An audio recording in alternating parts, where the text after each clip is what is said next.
just unscrewed the bottle, so just a matter of just easing them one out of the other.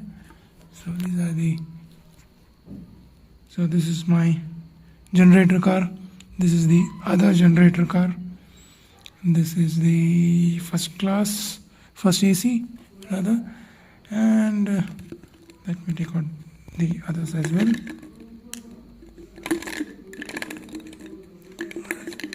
Right, so we have all of them out of the box, out of the bottle now. This is the AC 3 tire, AC 2 tire. This is the pantry car.